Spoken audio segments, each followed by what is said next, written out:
खबर जो हकीकत बयां करे। भारतीय जनता पार्टी का इन दिनों में हमारा सदस्यता अभियान चल रहा है जो अपने लक्ष्य को पूरा करने की दिशा में आगे बढ़ रहा है। और मुझे इस बात की भी खुशी है कि सराज विधानसभा क्षेत्र में भी पिछले दिनों में सदस्यता अभियान में तेजी आई है। हमारी पार्टी भारतीय जनता पार्टी देश की नहीं दुनिया की सबसे बड़ी पार्टी है और उसी के अनुरूप हमारी पार्टी के नेतृत्व ने तय किया है कि सदस्यता का नंबर भी हमारा देश की नहीं दुनिया की सबसे बड़ी पार्टियों की तरह होना चाहिए, उससे ज़्यादा होना चाहिए।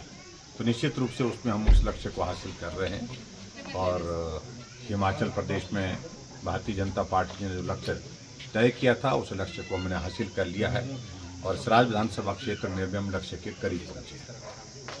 इसके अतिरिक्त मैं इस बात को भी देख रहा हूँ, आज अपने क्षेत्र के बहुत सारे साथियों के साथ बात करने का मौका मिला।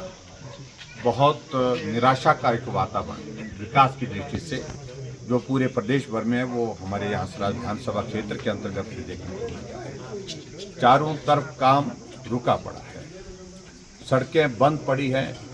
जहाँ वर्षों से बसें चल रही थी वहाँ आज गाड़ी कोई चल नहीं रही है, रास्ते बंद पड़े हैं, सड़कें बंद पड़ी हैं।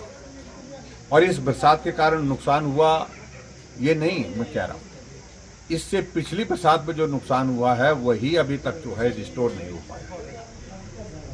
और यहाँ छतरी में जो हमारी पीएससी की बिल्डिंग है जो डैमेज हुई थी और अभी तक वहाँ पर टॉयलेट फंक्शनल नहीं हो पाया। 1 साल से ज़्यादा वक्त हो गया उस पीएससी को डैमेज हुए और इसके अतिरिक्त वहाँ जो मलबा पड़ा है उस मलबे को भी पूरी तरह से नहीं उठा पाए।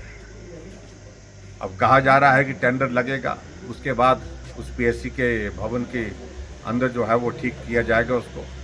लेकिन जिस प्रकार के सरकार के दावे, झूठे वादे, ये सारी चीज़ें लोगों के बीच में आ रही हैं, ये बहुत सचमुच में एक हास्यास्पद स्थिति बनी है, मजाक का विषय बना है। आज हिमाचल प्रदेश महसूस कर रहा है कि पूरे जो विकास के कार्य जिस तरह से रुके पड़े हैं, ऐसा दौर हिमाचल ने कभी भी जो है फेस नहीं किया जो वर्तमान में कांग्रेस की सरकार के दौरान।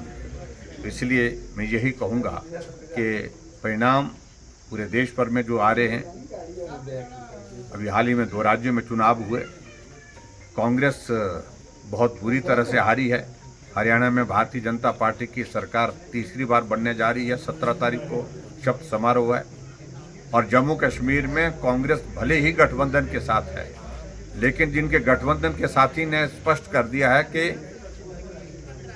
कि आपने अगर आना है तो बताइए, नहीं तो हमारे पास पूर्ण बहुमत है।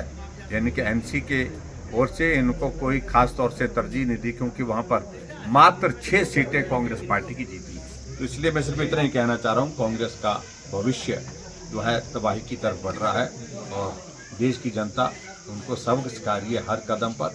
और ये आने वाले समय में जब हिमाचल प्रदेश में भी चुनाव होगा तो निश्चित रूप से ऐसे दौर में से ही कांग्रेस को गुजरना पड़ेगा।